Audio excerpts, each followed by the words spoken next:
Last ভিডিওতে আমরা কথা বলেছিলাম জাপান নিয়ে।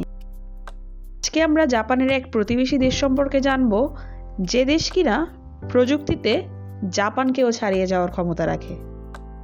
এমন এক দেশ, যে দেশ পৃথিবীতে প্রথমবারের মতো কোনো রোবটকে চাকর হিসেবে রেখেছে। একে বলা হয় ক্যাপিটাল সার্জারি অফ প্লাস্টিক। দেশ ছোট হলেও দিন দিনের জিডিপি অনেক বেশি পরিমাণে বৃদ্ধি পাচ্ছে। সান্টা ক্লসের জন্মভূমিও কিন্তু এদেশে। তাছাড়া বিটিএস তো আছেই। এদেশে 4000-এরও বেশি দ্বীপ আছে। প্রত্যেকটা দ্বীপে যদি আপনি একদিন করে ঘুরেন, তাহলে সবগুলো দ্বীপ দেখার জন্য আপনার 9 বছর লাগবে। আসসালামু আলাইকুম, this is Fahmida Hamid, your host. Welcome to my channel.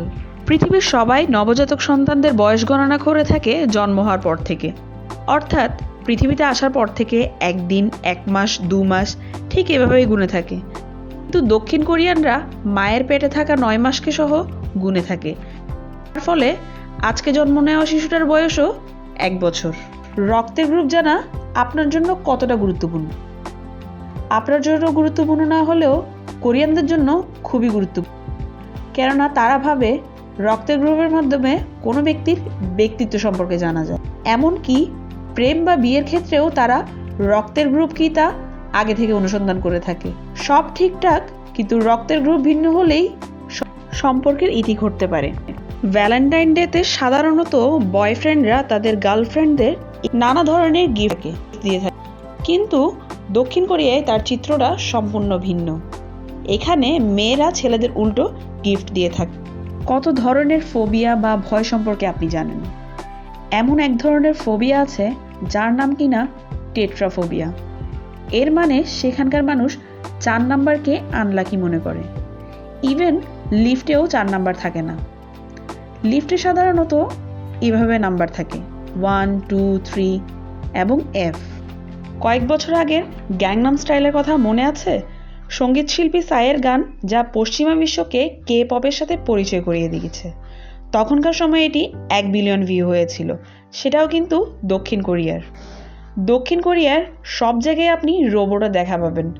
বড় বড় শিল্প কারখানা, এমনকি জেলখানার গার্ড হিসেবেও তারা রোবটকে রেখে থাকে।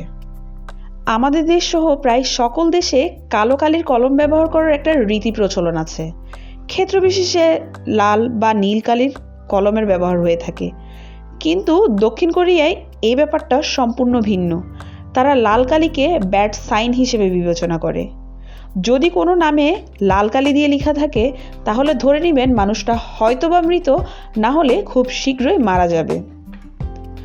দক্ষিণ কোরিয়ায় কেউ যদি আপনাকে জিজ্ঞাসা করে হ্যাভ ইউ ইটেন ওয়েল, তার মানে তারা আপনার ভাতের ব্যাপারে বা খাবার খেয়েছেন কিনা তা জানতে চাচ্ছে না, বরং আপনি কেমন আছেন, আপনার অবস্থা কি সেটা জানতে চাচ্ছে।